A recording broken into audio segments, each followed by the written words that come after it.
ভাবুন তো, আমরা ভোট দেই, নেতা নির্বাচন করি, সরকার গঠন হয়। কিন্তু একটি প্রশ্ন কি কখনো ভেবেছেন, আসল ক্ষমতা কি সত্যিই নির্বাচিত রাজনীতিবিদদের হাতে, নাকি পর্দার আড়ালে এমন কিছু শক্তি আছে যারা পুরো রাজনৈতিক খেলাটা নিয়ন্ত্রণ করে? আজকের ভিডিওতে আমরা আলোচনা করব রাজনীতির সেই গোপন শক্তিগুলো সম্পর্কে, যারা কখনো সামনে আসে না, কিন্তু অনেক সময় তারাই নির্ধারণ করে কে ক্ষমতায় আসবে আর কে হারবে। ভিডিওটা শেষ পর্যন্ত দেখতেন, কারণ সেই অংশে আমরা বলবো এই গোপন শক্তিগুলো আসলে কতটা প্রভাবশালী। রাজনীতির দৃশ্যমান অংশটা আমরা সবাই দেখি। নির্বাচন হয়, দলগুলো প্রচারণা চালায়, নেতারা বক্তৃতা দেয়।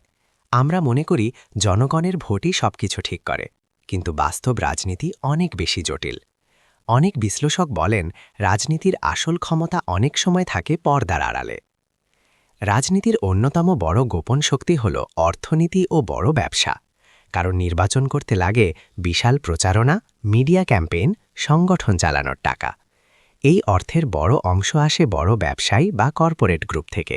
ফলে অনেক সময় দেখা যায় যে দল ক্ষমতায় আসে তাদের অনেক নীতিই প্রভাবিত হয় এই অর্থনৈতিক শক্তিগুলোর দ্বারা। এ কারণেই অনেক দেশে বলা হয় মানি ইনফ্লুয়েন্সেস পলিটিক্স।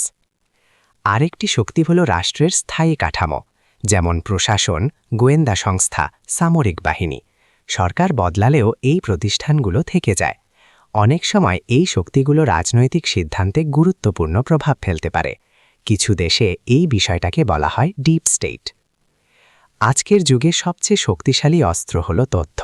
মিডিয়া এবং সোশ্যাল মিডিয়া মানুষের মতামত তৈরি করতে পারে। একটি খবর, একটি ভিডিও, একটি প্রচারণা কখনো কখনো পুরো নির্বাচনের গতিপথ বদলে দিতে পারে। এই কারণেই অনেক বিশ্লেষক বলেন যে তথ্য নিয়ন্ত্রণ করে সে রাজনীতির বড় অংশ নিয়ন্ত্রণ করে। আজকের বিশ্বে রাজনীতি শুধু দেশের ভেতরে সীমাবদ্ধ নয়, বড় শক্তিধর দেশগুলোও অনেক সময় অন্য দেশের রাজনীতিতে প্রভাব ফেলতে পারে। কারণ তাদের আছে অর্থনৈতিক ক্ষমতা, কূটনৈতিক চাপ, সামরিক শক্তি। ফলে অনেক সিদ্ধান্তের পেছনে থাকে আন্তর্জাতিক স্বার্থ। তাহলে প্রশ্ন হল, রাজনীতির আসল নিয়ন্ত্রক কে? সত্যটা হল, রাজনীতি একক কোনো শক্তি দ্বারা নিয়ন্ত্রিত হয় না, বরং এটি একটি জটিল সমীকরণ, যেখানে থাকে জনগণের ভোট, অর্থনৈতিক শক্তি, প্রশাসনিক কাঠামো, মিডিয়া, আন্তর্জাতিক প্রভাব। সবকিছু মিলেই তৈরি হয় রাজনীতির বাস্তব চিত্র। এখন আপনার কাছে প্রশ্ন, আপনার মতে রাজনীতিতে সবচেয়ে বেশি প্রভাবশালী শক্তি কোনটি? কমেন্টে লিখে জানান। আর এমন রাজনৈতিক বিশ্লেষণ ভিডিও পেতে চ্যানেলটি সাবস্ক্রাইব করতে ভুলবেন না। ধন্যবাদ।